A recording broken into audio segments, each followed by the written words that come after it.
ಎಲ್ಲರಿಗೂ ನಮಸ್ಕಾರ. ನಾನು Vilas Nandodkar, chief producer TV9 Kannada, Bengaluru. ಈಗ ನಾನು ಒಂದು ಚಾನಲ್ ಹೊಸದಾಗಿ ನ್ಯೂಸ್ ಚಾನಲ್ ಅಥವಾ ಎಕ್ಸಿಸ್ಟಿಂಗ್ ನ್ಯೂಸ್ ಚಾನಲ್ಲು ಬ್ರ್ಯಾಂಡಿಂಗು ಮತ್ತು ಮಾರ್ಕೆಟಿಂಗು ಅದರಲ್ಲಿರುವಂತಹ ಕಮರ್ಷಿಯಲ್ ಆಪ್ಷನ್ಸ್ಗಳೇನೇನು ಅದ್ರ ಬಗ್ಗೆ ಸ್ವಲ್ಪ ಮಾತಾಡ್ತೀನಿ. ಫಸ್ಟು ಒಂದು ಹೊಸ ಚಾನಲ್ ಅಂತ ಬಂದಾಗ, ನ್ಯೂಸ್ ಚಾನಲ್ ಅಂತ ಬಂದಾಗ ಎಲ್ಲರಿಗೂ ಅದರದ್ದೇ ಆದಂಥ ಬ್ರ್ಯಾಂಡಿಂಗ್ ಅಂತ ಮಾಡಬೇಕಾಗತ್ತೆ. ಬ್ರ್ಯಾಂಡಿಂಗ್ ಅಂದರೆ ಅದು ಎಲ್ಲೇ ನೋಡಿದರೆ ಅದು ನೋಡಿದ ತಕ್ಷಣ ಎಸ್ ಇದು ಈ ನ್ಯೂಸ್ ಚಾನಲ್ ಅಪ್ಪ, ಇದು ಟ್ಯಾಗ್ಲೈನು ಇದು ಅಂತ ಹೇಳಿ ಬ್ರ್ಯಾಂಡ್ ಮಾಡಬೇಕಾಗತ್ತೆ ವ್ಯೂವರ್ಸ್ ಆ್ಯಂಗಲಲ್ಲಿ. ಅದರದ್ದೇ ಆದಂಥ ಯಾವ ರೀತಿ ಎಲ್ಲೆಲ್ಲಿ ಆಪ್ಷನ್ಸ್ ಇರುತ್ತೆ ಒಂದು ನ್ಯೂಸ್ ಚಾನಲಲ್ಲಿ ಬ್ರ್ಯಾಂಡಿಂಗು ಮತ್ತು ಮಾರ್ಕೆಟಿಂಗು ಅಥವಾ ಇದರಲ್ಲಿ ಅಂತ. Branding of bulletins and programs, especially ಒಂದು ಚಾನಲಲ್ಲಿ ಹಲವಾರು ಬುಲೆಟಿನ್ಗಳು ಇರ್ತವೆ, ನ್ಯೂಸ್ ಬುಲೆಟಿನ್ಗಳು ಮತ್ತು ನಾನಾ ಪ್ರೋಗ್ರಾಮ್ಸ್ಗಳು ಇರ್ತವೆ. ಅವುಗಳನ್ನು ಬ್ರ್ಯಾಂಡಿಂಗ್ ಹೆಂಗೆ ಮಾಡ್ತಾರೆ ಅಂದರೆ ಬೈ ನೇಮ್. ಫಾರ್ ಎಕ್ಸಾಂಪಲ್ ಈಗ ಹೀಗೂ ಉಂಟೆ ಅಂತ ಇರ್ಬೋದು, ಆಮೇಲೆ ದುನಿಯಾ ಅಂತ ಪಬ್ಲಿಕಲ್ಲಿ ಇರ್ಬೋದು, ಆಮೇಲೆ ಸುವರ್ಣದಲ್ಲಿ FIR ಅಂತ ಇರ್ಬೋದು. ಇವುಗಳ ನೇಮ್ ಇಟ್ ಸೆಲ್ಫ್ ಅಂದರೆ ಬ್ರ್ಯಾಂಡಿಂಗ್. ಈ ಹೆಸರುಗಳನ್ನು ಪದೇ ಹೇಳೋದು, ಆ ಚಾನಲಲ್ಲಿ ಪ್ರೊಮೋಗಳನ್ನು ಓಡಿಸೋದು, ಅವುಗಳಿಗೆ ಆ ಸ್ಟೋರಿ ರಿಲೇಟೆಡ್ ಆಗಿ ಮೌಂಟೇಜ್ ಮಾಡೋದು, BG ಮಾಡೋದು. ಈಗ ಎಕ್ಸಾಂಪಲ್ ಸುವರ್ಣದಲ್ಲಿ ಕಟ್ಟೆಚ್ಚರ ಅಂತ ಜಯಪ್ರಕಾಶ್ ಶೆಟ್ಟಿ ಅಂತ ಮಾಡ್ತಾಯಿದ್ರು, ಅದರದ್ದೇ ಆದಂಥ BG ಇತ್ತು, ಅದರದ್ದೇ ಆದಂಥ ಸ್ಟೈಲ್ ಇತ್ತು. ಆಮೇಲೆ ಹೀಗೂ ಉಂಟೇನು ಅದರದ್ದೇ ಆದಂಥ ಇದು ಇತ್ತು. ಇದು ಎಲ್ಲ ಏನಂದರೆ ಒಂದು ಬುಲೆಟಿನ್ನು ಅಥವಾ ಒಂದು ಪ್ರೋಗ್ರಾಮನ್ನು ಬ್ರ್ಯಾಂಡಿಂಗ್ ಮಾಡೋ ಸ್ಟ್ರಾಟಜೀಸ್ ಇದೆಲ್ಲ. ಅಂದರೆ ನಿಮಗೆ ಅದನ್ನು ನೋಡಿದ ತಕ್ಷಣ, ಆ ವ್ಯಕ್ತಿನ ನೋಡಿದ ತಕ್ಷಣ ಎಸ್ ಇದು ಈ ಪ್ರೋಗ್ರಾಮು, ಈ ಪ್ರೋಗ್ರಾಮ್ ಅಂದ ತಕ್ಷಣ ಇದು ಈ ಚಾನಲಿನ, ಈ ಸುದ್ದಿ ಚಾನಲಿನ ಅಥವಾ ಈ ನ್ಯೂಸ್ ಚಾನಲಿನ ಇದು ಪ್ರೋಗ್ರಾಮು ಅಂತ ಆ ವ್ಯೂವರ್ಸಿಗೆ ರಿಕಾಲ್ ಆಗಬೇಕು. ಅದಕ್ಕೆ ಒಂದು ಬ್ರ್ಯಾಂಡಿಂಗ್ ಅಂತ ಹೇಳ್ತಾರೆ. ಸ್ಟಿಂಗ್ ಇರ್ಬೋದು, ಸ್ಟಿಂಗ್ ಆಪ್ರೇಷನ್ಸ್ ಮಾಡಿರ್ಬೋದು, ಅದಕ್ಕೆ ಇಡುವಂಥ ಹೆಸರಿರ್ಬೋದು. ಆಮೇಲೆ ಸ್ಟೇಷನ್ ID, ನಾನು ಬಿಗಿನಿಂಗಲ್ಲಿ ಹೇಳ್ದಂಗೆ ಸ್ಟೇಷನ್ ID ಮ್ಯೂಸಿಕ್ ಇರ್ಬೋದು. ಅದೆಲ್ಲೋ ಹೋಗ್ತಾ ಇದ್ದಾಗ ಪ್ಲೇ ಆಗ್ತಾಯಿದ್ರೆ ಅದು ಕೇಳಿದ ತಕ್ಷಣ ಎಸ್ ಇದು ಇದೇ ನ್ಯೂಸ್ ಚಾನಲ್ ಇದೆ ಸ್ಟೇಷನ್ ID. ಇದು ನೋಡಿದ ತಕ್ಷಣ ವಿಜುವಲೈಸ್ ಮಾಡ್ಕೋಬೇಕು ನೀವು, ಎಸ್ ಇದೇ ಲೋಗೋ. ಅದು ಹೇಳಿದ ತಕ್ಷಣ ಪದೇ ಮಧ್ಯೆ ಸ್ಟಿಂಗು ಮತ್ತು ನಿಮಗೆ ಇದನ್ನು ಹಾಕ್ತಾ ಇರ್ತಾರೆ ಮೌಂಟೇಜ್ಗಳನ್ನು. ಈಗ ನೀವು ಡೇ 1 ನೋಡ್ತಾ ಇರ್ಬೋದು ಆಕಾಶವಾಣಿಯಲ್ಲಿ ಅಥವಾ ದೂರದರ್ಶನಲ್ಲಿ. ಈಗ ನೀವು ನೋಡ್ತಾ ಇದ್ದೀರಾ ದೂರದರ್ಶನ, ಈಗ ನೀವು ನೋಡ್ತಾ ಇದ್ದೀರಾ ಸುವರ್ಣ ನ್ಯೂಸ್, ನೇರ ದಿಟ್ಟ ನಿರಂತರ, TV9 ನೆಟ್ವರ್ಕ್, ಸಬ್ಸೆ ತೇಜ್, ಆಜ್ ತಕ್, ಈ ರೀತಿ ಯಾವುದಾದ್ರು ಟ್ಯಾಗ್ಲೈನು ಅದನ್ನು ಮಧ್ಯೆ ನಿಮಗೇನಂದರೆ ಬಿಗಿನಿಂಗಲ್ಲಿ ಅಂದರೆ ಈಗ ಕೆಲವೊಂದು ಚಾನಲ್ಗಳು ಎಸ್ಟಾಬ್ಲಿಷ್ ಆದಮೇಲೆ ಅದ್ರ ಬಗ್ಗೆ ಸ್ವಲ್ಪ ಆ ಫೋರ್ಸನ್ನು ಕಡಿಮೆ ಮಾಡ್ಬೋದು. ಬಟ್ ಹೊಸದಾಗಿ ಬರುವಂಥ ಚಾನಲ್ಗಳಲ್ಲಿ ಈ ಬ್ರ್ಯಾಂಡಿಂಗಿಗೆ ತುಂಬ ಇಂಪಾರ್ಟೆನ್ಸ್ ಕೊಡ್ತಾರೆ. ಯಾಕಂದರೆ ಅದು ನಿಮಗೆ ಏನೋ ಒಂದು ನೋಡ್ತಾ ಇರ್ತಾರೆ, ಆ ಪ್ರೋಗ್ರಾಮನ್ನು ನೋಡ್ತಾ ಇರ್ತಾರೆ, ಮಧ್ಯದಲ್ಲಿ ಆ ಸ್ಟಿಂಗ್ಗಳನ್ನು ಪ್ಲೇ ಮಾಡ್ತಾರೆ, ಎಸ್ ಇದು ಈ ಕಾರ್ಯಕ್ರಮ ಹೀಗೆ ಅಂತ ಹೇಳಿ. ಅದು ಮ್ಯೂಸಿಕ್ ವರ್ಷನ್ ಆಯಿತು. ನೆಕ್ಸ್ಟ್ ಆ್ಯಂಕರ್ ಬ್ರ್ಯಾಂಡಿಂಗ್ ಅಂದರೆ ಈಗ ಕೆಲವು ಮಂದಿ ಆ್ಯಂಕರ್ಗಳು ಫೇಮಸ್ ಆಗಿರ್ತಾರೆ ಬಿಗಿನಿಂಗಿಂದ. ಅವರೊಂದು ಯಾವುದೋ ಚಾನಲ್ಗೆ ಹೋಗ್ತಾರೆ, ಹೊಸ ಚಾನಲ್ ಬರ್ತಾರೆ, ಆ ಆ್ಯಂಕರ್ನ ಇಟ್ಕೊಂಡೇ ಆ ಒಂದು ಪ್ರೋಗ್ರಾಮನ್ನು ಡಿಸೈನ್ ಮಾಡ್ತಾರೆ.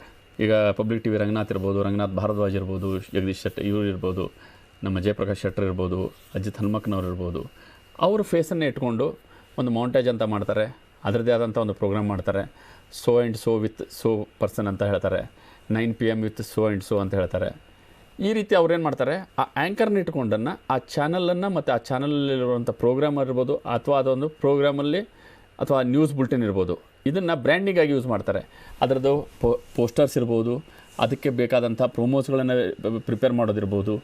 ಆ ರೀತಿ ಈ ಪ್ರೋಗ್ರಾಮ್ ವಿತ್ ದಿಸ್ ಅಂತ ಹೇಳ್ತಾರೆ. This is called branding of ಚಾನಲಿಂದ ಆ್ಯಂಕರ್ಗೆ ಇದನ್ನಾಗುತ್ತೆ, ಆ್ಯಂಕರಿಂದ channel. For example new channels ಏನಾದರೂ ಬರ್ತಾಯಿದ್ರೆ, ಎಕ್ಸ್ಪೀರಿಯನ್ಸ್ಡ್ ಆ್ಯಂಕರ್ಸ್ ಇದ್ದರೆ, ಅಂದರೆ ವೆಲ್ ನೋನು ಸೆಲೆಬ್ರಿಟಿ ಆ್ಯಂಕರ್ಸ್ ಇರ್ಬೋದು ಅಥವಾ ವೆಲ್ ನೋನ್ ಆ್ಯಂಕರ್ಸ್ ಅಂಥವ್ರನ್ನೆಲ್ಲ ಇಟ್ಕೊಂಡು ಅವರು ಆ ರೀತಿ ಅದನ್ನು ಡಿಸೈನ್ ಮಾಡ್ತಾ ಹೋಗ್ತಾರೆ. ಆಮೇಲೆ ಪ್ರೊಮೋಸ್ ಅಂದರೆ these are the promotion. 30 seconds 40 seconds ಒಂದು ಚಾನಲನ್ನು ಪ್ರಮೋಷನ್ ಮಾಡ್ಕೊಳ್ತಾರೆ. ಅದಕ್ಕೆ ಡಿಫ್ರೆಂಟ್ ಐಡಿಯಾಸ್ ಸೇರಿಸ್ತಾರೆ, ಕ್ರಿಯೇಟಿವ್ ಐಡಿಯಾ ಹಾಕ್ತಾರೆ, ಅದನ್ನು ಮಾಡಿಬಿಟ್ಟು ಒಂದು ಪ್ರೊಮೋಗಳನ್ನು ಮಾಡ್ತಾರೆ. ಇದು ಒಂದು ಬ್ರ್ಯಾಂಡಿಂಗು ಆಫ್ ಬುಲೆಟಿನ್ ಮತ್ತು ಪ್ರೋಗ್ರಾಮ್ಸ್. ಯಾವುದೋ ಒಂದು ಪ್ರೋಗ್ರಾಮ್, ಹೊಸ ಪ್ರೋಗ್ರಾಮ್ ಅಷ್ಟೇ ಅಲ್ಲ, ಪ್ರತಿದಿನ ನಡೆಯುವಂಥ ಎಲ್ಲ ಚಾನಲ್ಸ್ಗಳನ್ನು ನೋಡಿರ್ಬೋದು ನೀವು. ಮಧ್ಯೆ ಕಮರ್ಷಿಯಲ್ ಮಧ್ಯದಲ್ಲಿ ಅವರ ಇನ್ ಹೌಸ್ ಪ್ರೋಗ್ರಾಮ್ಗಳನ್ನು ಪ್ರಮೋಷನ್ ಮಾಡ್ಕೊಳ್ತಾರೆ. 20 ಸೆಕೆಂಡ್ 30 ಸೆಕೆಂಡ್ ಪ್ರಮೋಸ್ಗಳನ್ನು ಮಾಡಿ ಅದರಲ್ಲಿ ಆ ಸ್ಟೋರಿಯಲ್ಲಿ ಅಥವಾ ಆ ಪ್ರೋಗ್ರಾಮಲ್ಲಿ ಇರುವಂತಹ ಮೇಜರ್ ಏನಿದೆ ಅದ್ರ ಬಗ್ಗೆ ಒಂದು ಜಿಸ್ಟಾಗಿ ಒಂದು ಪ್ರಮೋಷನ್ ಮಾಡ್ಕೊಳ್ತಾರೆ, ಪ್ರೊಮೋ ಮಾಡ್ಕೊಳ್ತಾರೆ. ಇದಕ್ಕೆ ಪ್ರೊಮೋಸ್ ಅಂತ ಹೇಳ್ತಾರೆ. ಇನ್ನು ನೆಕ್ಸ್ಟ್ ಬರಬೇಕಾಗಿರೋದಂಥದ್ದು ಇದು ಬಾಟರ್ ಸಿಸ್ಟಮ್. ಬಾಟರ್ ಸಿಸ್ಟಮ್ ಅಂದರೆ ಇದು ನಿಮಗೆ ಮಾರ್ಕೆಟಿಂಗ್ ದ ಚಾನಲ್ ಅಂತ ಬರುತ್ತೆ. ಮಾರ್ಕೆಟಿಂಗ್ ದ ಚಾನಲ್ ಅಂದರೆ ಚಾನಲಲ್ಲಿ ಸೇಲ್ಸು ಕಮರ್ಷಿಯಲ್ಸ್ ತರೋದು ಬೇರೆ, ಚಾನಲನ್ನೇ ಮಾರ್ಕೆಟ್ ಮಾಡಬೇಕು. ಅಂದರೆ ಚಾನಲ್ ಜನರಿಗೆ ಗೊತ್ತಾಗಬೇಕು ಅದರಲ್ಲಿ ಏನಂತ, ಅದನ್ನು ಬ್ರ್ಯಾಂಡಿಂಗ್ ಮಾಡಬೇಕು. ಅದನ್ನು ಪದೇ ಸ್ಕ್ರಾಲಿಂಗ್ ಅಂತ ಬರುತ್ತೆ. ಇಲ್ಲಿ ಸ್ಕ್ರಾಲಿಂಗ್ ಅಂದರೆ ನಿಮ್ಮ ಚಾನಲಲ್ಲೇ ಕೆಳಗಡೆ ಹೋಗ್ತಾ ಇರುತ್ತೆ ಸ್ಕ್ರಾಲಿಂಗಲ್ಲಿ. ಹಿಂಗೆ ಇದಿದ್ದು ಪ್ರೋಗ್ರಾಮು ಇಷ್ಟೊತ್ತಿಗೆ ಹೋಗ್ತಾ ಇರುತ್ತೆ, ಇದಿದೆ ಅಂತ ಹೇಳಿ scrolling. It is a one kind of promotion, ಅದು ಸ್ಕ್ರಾಲಿಂಗ್ ಅಂತ ಇರ್ಬೋದು. ಆಮೇಲೆ ಪ್ರಿಂಟ್ ಆ್ಯಡ್, ಕೆಲವು ಮಂದಿ ಕಮರ್ಷಿಯಲ್ಸ್ ಕೊಡ್ತಾರೆ ಚಾನಲ್. ಅದಕ್ಕೆ ಬಾರ್ಟರ್ ಸಿಸ್ಟಮ್ ಅಂತ ನಾನು ಯಾಕೆ ಹೇಳಿದೆ ಅಂದರೆ, ನಿಮ್ಮಲ್ಲಿರುವಂಥ ಕಾರ್ಯಕ್ರಮಗಳು ಅಥವಾ ನಿಮ್ಮಲ್ಲಿರುವಂಥ ಅಡ್ವರ್ಟೈಸ್ಮೆಂಟನ್ನು ನಾವು ಹಾಕ್ಕೊಳ್ತೀವಿ. ಈಗ ಬಸ್ ಮೇಲೆ ಹೋರ್ಡಿಂಗ್ಸ್ ಇರ್ಬೋದು ಅಥವಾ ಹೋರ್ಡಿಂಗ್ ಹಾಕ್ಬೋದು. ಅವ್ರದ್ದೇನಾದರೂ ಇದ್ದರೆ ಟಿ ವಿಯಲ್ಲಿ ಹಾಕೋದು, ನಮ್ಮ ಕಮರ್ಷಿಯಲ್ ಪ್ರೋಮೋಗಳನ್ನು ಅಂದರೆ ನಮ್ಮ ಚಾನಲ್ ಪ್ರೋಮೋಗಳನ್ನು ಅವರಲ್ಲಿ ಹಾಕೋದು, ಹೋರ್ಡಿಂಗ್ಸ್ ತೆಗೆದು ಹಾಕೋದು, ಪೇಪರಲ್ಲೇ ಅಡ್ವರ್ಟೈಸ್ಮೆಂಟ್ ಕೊಡೋದು. ಫಾರ್ ಎಕ್ಸಾಂಪಲ್ ಬಾರ್ಟರ್ ಅಥವಾ ಕ್ರಾಸ್ ಪ್ರಮೋಷನ್ ಅಂತ ಮೆನ್ಷನ್ ಮಾಡಿದ್ದೀನಿ. ಕ್ರಾಸ್ ಪ್ರಮೋಷನ್ ಹೆಂಗಂದರೆ, ಈಗ ರೇಡಿಯೋ ಇರುತ್ತೆ ಬೆಂಗಳೂರಲ್ಲೆಲ್ಲ ಅಥವಾ ಈಗೆಲ್ಲ ಡಿಸ್ಟಿಕ್ಕಿಗೆಲ್ಲ ಬಂದಿದೆ. ರೇಡಿಯೋ FM ಅವ್ರದ್ದೇನಾದರೂ ಕಮರ್ಷಿಯಲ್ಸ್ ಇದ್ದರೆ ನಮ್ಮಲ್ಲಿ ಪ್ಲೇ ಮಾಡೋದು, ಅಂದರೆ ಚಾನಲ್ಸ್ಗಳಲ್ಲಿ ಪ್ಲೇ ಮಾಡೋದು. ಚಾನಲ್ಗಳ ಪ್ರೋಗ್ರಾಮ್ಗಳನ್ನು ಏನು ಮಾಡೋದು, ರೇಡಿಯೋದಲ್ಲಿ ಮಾಡೋದು. ಇಲ್ಲಿ ನಿಮಗೆ ಟ್ರಾನ್ಸಾಕ್ಷನ್ ಇದ್ರದ್ದಿರಲ್ಲ, ಕ್ಯಾಶ್ ಅಥವಾ. ಬಟ್ ಏನಂದರೆ ನಿಮ್ಮನ್ನು ನಾವು ಪ್ರಮೋಷನ್ ಮಾಡ್ತೀವಿ, ನಿಮ್ಮನ್ನು ನಾವು ಪ್ರಮೋಷನ್ ಮಾಡಿ. ನ್ಯೂಸ್ ಪೇಪರಿಂದ ಟಿ ವಿ ಚಾನಲ್ಗೆ, ಟೆಲಿವಿಷನಿಂದ ಟಿ ವಿ ಚಾನಲ್ಸ್ಗೆ. ಎಂಟರ್ಟೈನ್ಮೆಂಟಲ್ಲೂ ಹಾಗೆ, ಎಂಟರ್ಟೈನ್ಮೆಂಟ್ ಚಾನಲ್ಸಿಂದ ನ್ಯೂಸ್ ಚಾನಲ್ಸ್ಗೆ ಒಂದು ಪ್ರೋಗ್ರಾಮ್ ಕೊಡ್ತಾರೆ. ಆ ಪ್ರೋಗ್ರಾಮನ್ನು ಇವರು ಟೆಲಿಕಾಸ್ಟ್ ಮಾಡ್ತಾರೆ. ದಿಸ್ ಕೈಂಡ್ ಆಫ್ ಕ್ರಾಸ್ ಇದು ಮಾಡಿಕೊಂಡು ಅವ್ರವ್ರ ಚಾನಲ್ಗಳನ್ನು ಮಾರ್ಕೆಟಿಂಗ್ ಮಾಡುವಂಥ ಸ್ಟ್ರಾಟಜಿಗಳನ್ನು ಮಾರ್ಕೆಟಿಂಗ್ ಟೀಮಿಂದನೂ ಆಗುತ್ತೆ, ಎಡಿಟೋರಿಯಲಿಂದನೂ ಆಗುತ್ತೆ, ಡಿಸ್ಕಷನ್ನು ಮಾಡ್ತಾರೆ. ಆಮೇಲೆ ಆಲ್ಮೋಸ್ಟ್ ಆಲ್ ಎಲ್ಲ ಕನ್ನಡ ನ್ಯೂಸ್ ಚಾನಲ್ಸ್ಗಳು ಇವಾಗ ಅಂದರೆ ಟಾಪ್ 5 ಅಥವಾ 6 ಅಂತ ಹೇಳ್ಕೊಂಡ್ರೆ ಅವ್ರದ್ದೇ ಆದಂಥ ಸೋಷಲ್ ಮೀಡಿಯಾ ಟೀಮ್ಗಳನ್ನು ಇಟ್ಕೊಂಡಿದ್ದಾರೆ. ಅಥವಾ ಸೋಷಲ್ ಮೀಡಿಯಾ ಇದೆ, ಯೂಟ್ಯೂಬ್ ಇದೆ, ಇನ್ಸ್ಟಾಗ್ರಾಮ್ ಇದೆ, ಫೇಸ್ಬುಕ್ ಇದೆ, ಅದರಲ್ಲಿ ಲೈವ್ ಮಾಡ್ತಾರೆ, ಯೂಟ್ಯೂಬಲ್ಲೂ ಲೈವ್ ಮಾಡ್ತಾರೆ. ಇವಾಗ ಹೊಸ ಟ್ರೆಂಡ್ ಏನು ಸ್ಟಾರ್ಟ್ ಆಗಿದೆ ಅಂದರೆ, ಯಾವುದೋ ಒಂದು ಕಾರ್ಯಕ್ರಮ ಲೈವ್ ನಡೀತಾ ಇದ್ದರೆ ಅಥವಾ ಸಮಾವೇಶ ನಡೀತಾ ಇದ್ದರೆ ಅಥವಾ ಫಿಲ್ಮದ್ದು ಟ್ರೇಲರ್ ರಿಲೀಸ್ ಆಗ್ತಾ ಇದ್ದರೆ, ಎಂಟರ್ಟೈನ್ಮೆಂಟ್ ಪ್ರೋಗ್ರಾಮ್ ನಡೀತಾ ಇದೆ ಅಂದರೆ ನ್ಯೂಸ್ ಚಾನಲಲ್ಲಿ ಹಾಕಲಿಕ್ಕಾಗಲ್ಲ. ಯಾಕಂದರೆ ಲಿಮಿಟೇಷನ್ ಇರುತ್ತೆ, ಟೈಮ್ ಲಿಮಿಟೇಷನ್ಸ್ ಇರುತ್ತೆ, ಬೇರೆ ಆಪ್ಷನ್ಸ್ ಇರೋಂಗಿಲ್ಲ.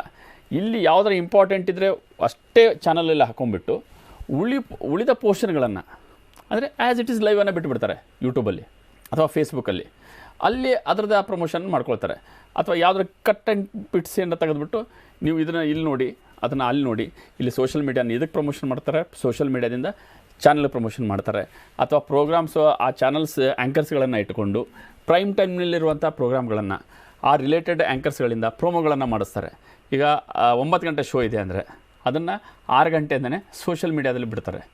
ಆ ಟ್ವಿಟರಲ್ಲಿ ಟ್ವಿಟರಲ್ಲಿ ಕಳಿಸ್ತಾರೆ, ಆಮೇಲೆ ಫೇಸ್ಬುಕ್ಕಲ್ಲಿ ಕಳಿಸ್ತಾರೆ, ವಾಟ್ಸಪ್ ಮಾಡಿಸ್ತಾರೆ. ಈ ರೀತಿ ಸೋಷಲ್ ಮೀಡಿಯಾನನ್ನು ಅವರು ತಮ್ಮ ಮಾರ್ಕೆಟಿಂಗ್ ಆಫ್ ಚಾನಲ್ ಮಾರ್ಕೆಟಿಂಗ್ಗೋಸ್ಕರ ಬಳಸ್ತಾರೆ. ಈ ರೀತಿ ಹಲವಾರು ಮಾರ್ಕೆಟಿಂಗ್ ಸ್ಟ್ರಾಟಜಿಗಳನ್ನು ಎಲ್ಲ ಚಾನಲ್ಸ್ಗಳು, ಕನ್ನಡ ರೀಜನಲ್ ಚಾನಲ್ಸ್ಗಳನ್ನು ಮಾಡ್ಕೊಳ್ತಾರೆ. ಇನ್ನು ಕಮರ್ಷಿಯಲ್ ಟೈಪ್ಸ್ ಅಂದರೆ ಏನು? ಚಾನಲ್ಗಳಿಗೆ ರೆವಿನ್ಯೂ ಇದು ಬೆನ್ನೆಲುಬು. ಅಂದರೆ revenue in the sense channel sustain ಆಗಬೇಕಂದ್ರೆ ಅದಕ್ಕೆ ರೆವಿನ್ಯೂ ಬೇಕೇ ಬೇಕು. ಹೀಗಾಗಿ ಕಮರ್ಷಿಯಲನ್ನು ಬಳಸಬೇಕು.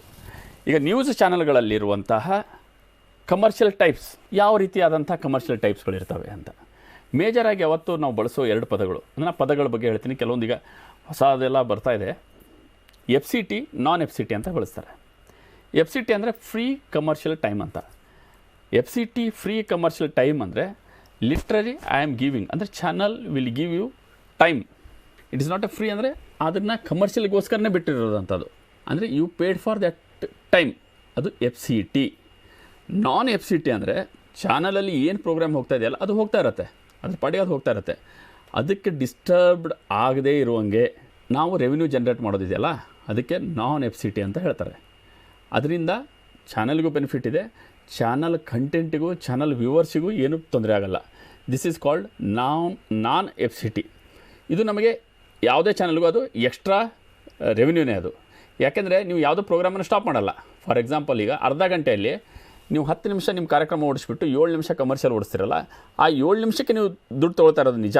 ಬಟ್ ನಾನ್ FCT ಹಾಕಿದರೆ ಆ 7 ನಿಮಿಷ ನೀವು ಟೈಮ್ ಕೊಟ್ಟಿರ್ತೀರ, ಅದಕ್ಕೆ ಎಕ್ಸ್ಟ್ರಾ ದುಡ್ಡು ಬರ್ತಾಯಿದೆ. ಓಕೆ, ಅಂದರೆ ಅದಕ್ಕೆ ಆದಂಥ ದುಡ್ಡು ಬರ್ತಾಯಿದೆ. ಮೇಲ್ಗಡೆ 10 ನಿಮಿಷ ನಿಮ್ದು ಏನು ಕಂಟೆಂಟ್ ಹೋಗ್ತಾ ಇದೆಯಲ್ಲ, ಆ 10 ನಿಮಿಷದಲ್ಲಿ ನಿಮ್ಮ ಕಂಟೆಂಟದ ಜೊತೆಗೆ ನೀವು ರೆವಿನ್ಯೂ ತೆಗಿತಾ ಇದ್ದರೆ ಅದನ್ನು ನಾನ್ FCT ಅಂತ ಹೇಳ್ತಾರೆ. ಅದಕ್ಕೆ ಹಲವಾರು ವಿಧಗಳಿದ್ದಾವೆ. ನಾನು ಹೇಳ್ತೀನಿ ಏನಂತ. ಫಸ್ಟ್ FCTಯಲ್ಲಿ ಬರೋದಾದರೆ ಸ್ಪಾನ್ಸರ್ಡ್ ಪ್ರೋಗ್ರಾಮ್ಸ್ ಅಂತ ಬರುತ್ತೆ. ಸ್ಪಾನ್ಸರ್ಡ್ ಪ್ರೋಗ್ರಾಮ್ಗಳನ್ನು ನಡೆಸ್ತಾರೆ ಕೆಲವೊಂದು ನ್ಯೂಸ್ ಚಾನಲ್ಗಳು. ಈಗ ಫಾರ್ ಎಕ್ಸಾಂಪಲ್, ಈಗ ಎಸ್ಟ್ರಾಲಜಿ ಇರ್ಬೋದು, ಕೆಲವು ಜನ ದುಡ್ಡು ಕೊಟ್ಬಿಟ್ಟು ಎಸ್ಟ್ರಾಲಜಿ ಮಾಡ್ತಾರೆ. ಆಮೇಲೆ ಡಾಕ್ಟರ್ ಶೋಸ್ ಇರ್ಬೋದು. ಆಮೇಲೆ ಕೆಲವೊಂದುಗಳನ್ನು ನಾನು ಸ್ಲಾಟ್ ಅಂತ ಮೆನ್ಷನ್ ಮಾಡೀನಿ, 12 ತಾಸು, ಆಮೇಲೆ 12 ನಿಮಿಷ, 15 ನಿಮಿಷ ಎಲ್ಲ. ಅಂದರೆ ಯಾವುದೋ ಒಂದು ಪ್ರಾಡಕ್ಟ್ ಇರ್ಬೋದು, ಅದು ಮೆಡಿಕಲ್ ಇರ್ಬೋದು, ನಾನ್ ಮೆಡಿಕಲ್ ಇರ್ಬೋದು, ಫೇಸ್ ಕ್ರೀಮ್ ಅಥವಾ ಎಂಥದ್ದಿರ್ಬೋದು. ಈ ರಿಲೇಟೆಡ್ ಏನೋ ಒಂದು, ಅಥವಾ ರಿಯಲ್ ಎಸ್ಟೇಟು 12 ನಿಮಿಷ, 15 ನಿಮಿಷ ಬರ್ತಾರಲ್ಲ, these all are FCT, free commercial ಟೈಪಲ್ಲಿ ಬರ್ತವೆ. ಸ್ಪಾನ್ಸರ್ಸ್ ಪ್ರೋಗ್ರಾಮ್ಸ್ ಅಂತ ಹೇಳ್ತಾರೆ. ಇದಕ್ಕೆಲ್ಲ ಚಾನಲ್ಗಳು ಫಸ್ಟಿಗೆ ಸ್ಪಾನ್ಸರ್ಸ್ ಅಂತ ಹೇಳ್ತಾರೆ. ಆಮೇಲೆ ಇನ್ನೊಂದು ನಾನು ಹೇಳಿದೆ ಇಲ್ಲಿ ಡಿಸ್ಕ್ಲೇಮರ್ ಅಂತ ಒಂದು ಯೂಸ್ ಮಾಡಿದೆ. ಯಾಕಂದರೆ ಈ ಫಸ್ಟಿಗೆ ಡಿಸ್ಕ್ಲೇಮರ್ ಹಾಕೊಂಡ್ಬಿಡ್ತಾರೆ ಎಲ್ಲ ಚಾನಲ್ಗಳನ್ನು, ಪ್ರಾಯೋಜಿತ ಅಂತ ಹಾಕ್ತಾರೆ. ಡಿಸ್ಕ್ಲೇಮರ್ ಅಂದರೆ ಇಲ್ಲಿ ಬರುವಂತಹ ವಿಷಯಗಳ ಆ ಸಬ್ಜೆಕ್ಟ್ಗೆ ಅಥವಾ ಯಾರು ಕೊಟ್ಟಿದ್ದಾರಲ್ಲ ಅವ್ರಿಗೆ ರಿಲೇಟೆಡ್ ಆಗಿದೆ, ಇದರಲ್ಲಿ ನಮ್ಮ ಚಾನಲ್ಗೆ ಸಂಬಂಧಪಟ್ಟಂಥದ್ದು ಏನೂ ಇಲ್ಲ ಅಂತ ಕ್ಲಿಯರಾಗಿ ಮೆನ್ಷನ್ ಮಾಡ್ತಾರೆ. ಇವುಗಳನ್ನು FCT ಅಂತ ಹೇಳ್ತಾರೆ. ಇನ್ನು ಬ್ರ್ಯಾಂಡಿಂಗಲ್ಲಿ ಅಂತ ಬರುತ್ತೆ, ನೀವೆಲ್ಲ ನೋಡ್ತಾ ಇರ್ಬೋದು, ಈ ಕಾರ್ಯಕ್ರಮದ ಪ್ರಾಯೋಜಕರು ಅಂತ ಬರುತ್ತೆ. ಯಾವುದೋ ಒಂದು ನ್ಯೂಸ್ ಚಾನಲ್ ಬ್ಯಾಕ್ಗ್ರೌಂಡಲ್ಲಿ ಅಥವಾ ಈ ಲ್ಯಾಪ್ಟಾಪ್ ಬ್ರ್ಯಾಂಡಿಂಗ್ ಅಂತ ಮಾಡ್ತಾರೆ. ಸುಮಾರು ಬಂದಿದೆ ಈಗ ನ್ಯೂಸ್ ಚಾನಲ್ಸಲ್ಲಿ. ಯಾಕಂದರೆ ಪ್ರತಿ ಸ್ಕ್ರೀನ್ ಮೇಲೆ ಕಾಣುವಂತಹ ಜಾಗವನ್ನು ನಿಮಗೆ ಅದನ್ನು ಸೇಲ್ ಮಾಡೋಕ್ಕೆ ಅಥವಾ ಕಮರ್ಷಿಯಲ್ ರೆವಿನ್ಯೂ ಜನ್ರೇಟ್ ಮಾಡೋಕ್ಕೆ ಪ್ಲ್ಯಾನ್ ಮಾಡ್ತಾರೆ. ಅದಕ್ಕೆ ಆದಂಥ ಟೀಮ್ ಇರುತ್ತೆ, ಸೇಲ್ಸ್ ಟೀಮ್ ಇರುತ್ತೆ, ಮಾರ್ಕೆಟಿಂಗ್ ಟೀಮ್ ಇರುತ್ತೆ. ಈಗ ನಾನು ಹೇಳ್ತಾ ಇರೋದಲ್ಲ ಪ್ರೋಗ್ರಾಮ್ ಆ್ಯಂಡ್ HL ಬ್ರ್ಯಾಂಡಿಂಗ್ ಅಂದರೆ ಹೆಡ್ಲೈನ್ ಬ್ರ್ಯಾಂಡಿಂಗ್ ಅಂತ. ಯಾವುದೊಂದು ಈಗ 9 ಗಂಟೆ ಪ್ರೈಮ್ ಟೈಮ್ ಶೋ ಬರುತ್ತೆ, ಸೋ ಆ್ಯಂಡ್ ಸೋ ಸ್ಪಾನ್ಸರ್, ಅದು 9 PM ನ್ಯೂಸ್ ಅಂತ ಹಾಕ್ತಾರೆ. ಹೆಡ್ಲೈನ್, ದಿಸ್ ಹೆಡ್ಲೈನ್ ಸ್ಪಾನ್ಸರ್ಡ್ ಬಾಯ್, ಅದಕ್ಕೆ ಒಂದು ಲೋಗೋ ಬಿಡ್ತಾರೆ, ಅದು ಹೆಡ್ಲೈನ್ ಬಂತಾರೆ. ಆಮೇಲೆ ವೈಪ್, ನೀವೊಂದು ಕಾರ್ಯಕ್ರಮ ನೋಡ್ತಾ ಇರ್ತೀರ, ಸಡನ್ನಾಗಿ ಒಂದು ಏನೋ ಒಂದು ಮಧ್ಯದಲ್ಲಿ ಒಂದು ಗ್ರಾಫಿಕ್ ಬರುತ್ತೆ, ಅದಕ್ಕೆ ವೈಪ್ ಅಂತ ಹೇಳ್ತಾರೆ. ಅದು 2 ಸೆಕೆಂಡಿಂದ 3 ಸೆಕೆಂಡ್ ಬರುತ್ತೆ. ಅದು ನಿಮಗೆ ಚಾನಲಿನ ಒಂದು ಕಾರ್ಯಕ್ರಮದ ಪ್ರಮೋಷನ್ಗೂ ಬಳಸ್ಕೊಳ್ತಾರೆ ಮತ್ತು ಅದನ್ನು ಕಮರ್ಷಿಯಲ್ ಆ್ಯಂಗಲಲ್ಲೂ ಬಳಸ್ಕೊಳ್ತಾರೆ. ಅದರಲ್ಲೇ ಈಗ ಫಾರ್ ಎಕ್ಸಾಂಪಲ್ ಬಜೆಟ್ ಹೋಗ್ತಾ ಇದ್ದಾಗ ಬಜೆಟ್ ಓದ್ತಾ ಇರ್ತಾರೆ, CM ಹೋಗ್ತಾ ಇರ್ತಾರೆ, ನೀವು ಗ್ರಾಫಿಕಲ್ಲಿ ನೋಡ್ತಾ ಇರ್ತೀರ, ಮಧ್ಯದಲ್ಲಿ ಏನೋ ಒಂದು ಹಿಂಗೆ ಬರುತ್ತೆ 2 ಸೆಕೆಂಡ್, ಅದರಲ್ಲಿ ಒಂದು ಪ್ರಾಡಕ್ಟ್ದ ಹೆಸರಿರುತ್ತೆ, ಅದಕ್ಕೇನಂತಾರೆ ವೈಪ್ ಅಂತ ಹೇಳ್ತಾರೆ, ಅದಕ್ಕೂ ಚಾರ್ಜ್ ಮಾಡ್ತಾರೆ. ಆಮೇಲೆ ಸ್ಕ್ರೀನ್ ನೀವು ನೋಡ್ತಾ ಇದ್ದೀರಾ, ಇಲ್ಲಿ ಸೈಡಲ್ಲಿ ಒಂದು ಹಿಂಗೆ ಒಂದು ಸ್ಕ್ವೇರ್ ಅಂತ ಬರುತ್ತೆ, ಅದಕ್ಕೆ ಬಗ್ ಅಂತ ಹೇಳ್ತಾರೆ. ಅದರಲ್ಲಿ ನಿಮಗೆ ಇದನ್ನು ಹಾಕ್ತಾರೆ, ಪ್ರೋಗ್ರಾಮ್ ಅದು ಯಾವುದು ಪ್ರಾಡಕ್ಟ್ ಇರುತ್ತಲ್ಲ ಅದ್ರದ್ದು ಇನ್ಫಾರ್ಮೇಷನ್ ಇರುತ್ತೆ, ಅದು ಏನಂತ ಹೇಳಿ ಒಂದು 2-3 ರೀತಿ ತಿರುಗ್ತಾ ಇರುತ್ತೆ, cube type. It is called bug. ಅದು ಅಗೇನ್ ನಾನ್ FCT. ಆಮೇಲೆ ಸ್ಕ್ರೋಲಿಂಗ್ ಹೋಗ್ತಾ ಇರುತ್ತೆ ಕೆಳಗಡೆ, ಅಲ್ಲೂ ಅಡ್ವರ್ಟೈಸ್ ಹೋಗುತ್ತೆ, it is again non FCT. L band ಅಂತ ನೀವು ಕ್ರಿಕೆಟ್ ನೋಡ್ತಾ ಇರ್ಬೋದು ಅಥವಾ ನ್ಯೂಸ್ ಚಾನಲಲ್ಲೇ ಹೆಚ್ಚಿಗೆ ಬರುತ್ತೆ, ಇಡೀ ಸ್ಕ್ರೀನು ಸ್ಕ್ವೀಸ್ ಆಗುತ್ತೆ ಹಿಂಗೆ ಎಲ್ ಶೇಪಲ್ಲಿ ಹಿಂಗೆ ಬಂದು, ನಿಮಗೆ ಇಲ್ಲೇ ತೋರಿಸ್ತೀನಿ ನಾನು. ಇದಿದೆಯಲ್ಲ ಈ ರೀತಿ ಎಲ್ ಶೇಪ್ ಬರುತ್ತಲ್ಲ, ಇದಕ್ಕೆ ಎಲ್ ಬ್ಯಾಂಡ್ ಅಂತ ಹೇಳ್ತಾರೆ. ಇಟ್ ಇಸ್ ಅಗೇನ್ ಇದು one kind of commercial type, ಇದು ನಾನ್ FCT.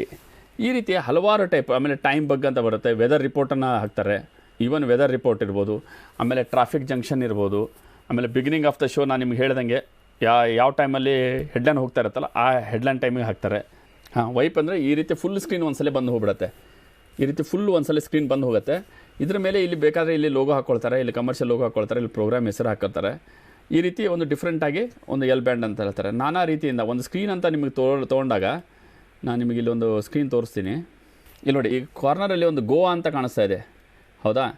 ಈ ಪೋರ್ಷನನ್ನು ಸೆತಕ್ಕೆ ಇದನ್ನು ಹಾಕ್ಕೊಳ್ತಾರೆ, ಇಲ್ಲಿ ಲೋಗೋ ಹಾಕ್ಕೊಳ್ತಾರೆ, ಇಲ್ಲಿ ಲೋಗೋ ಹಾಕ್ಕೊಳ್ತಾರೆ, ಇದಕ್ಕೆ ಒಂದು ಲೋಗೋ ಅಂತ ಹಾಕ್ತಾರೆ, ಇದ್ರ ಮೇಲೆ ಒಂದು ಲೋಗೋ ಹಾಕ್ತಾರೆ, ಇಲ್ಲಿ ಸ್ಕ್ರೋಲಿಂಗಲ್ಲಿ ಬರುತ್ತೆ, ಇಲ್ಲಿ ಮಿಡ್ ಪಾಯಿಂಟಲ್ಲಿ ಬರುತ್ತೆ. These all are consider as A non FCT commercials ಅಂತ ಹೇಳಿ. ಪ್ರತಿ ಸ್ಕ್ರೀನ್ ಮೇಲೆ ಕಾಣುವಂಥದ್ದೆಲ್ಲ ಯಾವ ರೀತಿ ಪ್ಲ್ಯಾನ್ ಮಾಡ್ಕೊಳ್ಳೋದು ಅಥವಾ ಯಾವ ರೀತಿ ಕಮರ್ಷಿಯಲ್ ಆಗಿ ಅದನ್ನು ಎನ್ಕ್ಯಾಶ್ ಮಾಡ್ಕೋಬೇಕಂತ ಪ್ಲ್ಯಾನ್ ಮಾಡೋದೇ ಕಮರ್ಷಿಯಲ್ ಟೀಮ್ ಅವ್ರದ್ದು ಮತ್ತು ಸೇಲ್ಸ್ ಟೀಮ್ದವ್ರದ್ದು ಕೆಲಸ ಆಗಿರುತ್ತೆ. ಒಟ್ಟಾರೆಯಾಗಿ ಒಂದು ನ್ಯೂಸ್ ಚಾನಲ್ ಅಂತ ಬಂದಾಗ ಅದು ಒಂದು ಟೀಮ್ ವರ್ಕ್, ಅದು ಯಾವುದೋ ಇಂಡಿವಿಜುವಲ್ ಅಲ್ಲ, ಎಲ್ಲ ಟೀಮ್ಗಳ ಮಧ್ಯೆ ಇರುವಂತಹ ಕೋಆರ್ಡಿನೇಷನ್ನು ಮತ್ತು ಕೋಆಪ್ರೇಷನ್ನು ಆ ಒಂದು ಇದ್ದಾಗಲೇ ಮಾತ್ರ ಆ ಚಾನಲ್ಲು ಅತಿ ಉತ್ತಮವಾದ ಕಾರ್ಯಕ್ರಮಗಳನ್ನು ನೀಡಲು ಸಾಧ್ಯ ಆಗುತ್ತೆ. ಆಮೇಲೆ ಚಾನಲ್ಲು ಎಲ್ಲರನ್ನ ತಲುಪಲು ಸಾಧ್ಯ ಆಗುತ್ತೆ. ಇದರಲ್ಲಿ ಯಾರೂ ಪ್ರಮುಖ ಅಂತ ಇಲ್ಲ, ಅವರ ರೆಸ್ಪಾನ್ಸಿಬಿಲಿಟಿ. ಪ್ರತಿಯೊಬ್ಬನಿಗೂ ಆ ನ್ಯೂಸ್ ಚಾನಲ್, ಎಸ್ಪೆಷಲಿ ನ್ಯೂಸ್ ಚಾನಲಲ್ಲಿ ತುಂಬ ರೆಸ್ಪಾನ್ಸಿಬಿಲಿಟಿ, ಆಮೇಲೆ ಅದರಲ್ಲಿ ಆ್ಯಕ್ಟಿವ್ ಇನ್ವಾಲ್ವ್ಮೆಂಟ್ ಇರಲಿಲ್ಲ ಆದರೆ ಅದು ಇಡೀ ಟೀಮನ್ನೇ ಸಫರ್ ಆಗುತ್ತೆ. ಇಷ್ಟೊತ್ತು ನನ್ನ ಅನುಭವದ ಪ್ರಕಾರ ಒಂದು ನ್ಯೂಸ್ ಚಾನಲ್ ಅಂದರೆ ಯಾವ ರೀತಿ ಇರುತ್ತೆ, ಯಾವ ರೀತಿ ಕೆಲಸ ಮಾಡುತ್ತೆ, ಅದರ ಸ್ಟ್ರಕ್ಚರ್ ಏನು, ಅದರ ವರ್ಕ್ ಫ್ಲೋ ಏನು ಅನ್ನೋದ್ರ ಬಗ್ಗೆ ನನ್ನ ಅನುಭವದ ಮೇಲೆಗೆ ನಾನು ಕೆಲವೊಂದು ವಿಷಯಗಳನ್ನು ನಿಮಗೆ ಹೇಳಿದ್ದೀನಿ. ಅದು ನಿಮಗೆ ಇಷ್ಟವಾಗಿರ್ಬೋದು ಅಂತ ನಾನು ಅಂದ್ಕೊಳ್ತೀನಿ. ನನಗೆ ಈ ಅವಕಾಶ ಮಾಡಿಕೊಟ್ಟಂತಹ ಡಾಕ್ಟರ್ ಓಂಕಾರ ಕಾಕಡೆ ಸರ್ ಅವರಿಗೆ ತುಂಬ ಧನ್ಯವಾದಗಳು. ಆಮೇಲೆ ಈ ಅಕ್ಕ ಮಹಾದೇವಿ ಮಹಿಳಾ ಮಹಾವಿಶ್ವವಿದ್ಯಾಲಯಕ್ಕೂ ತುಂಬ ಧನ್ಯವಾದಗಳು. ನಮಸ್ಕಾರ.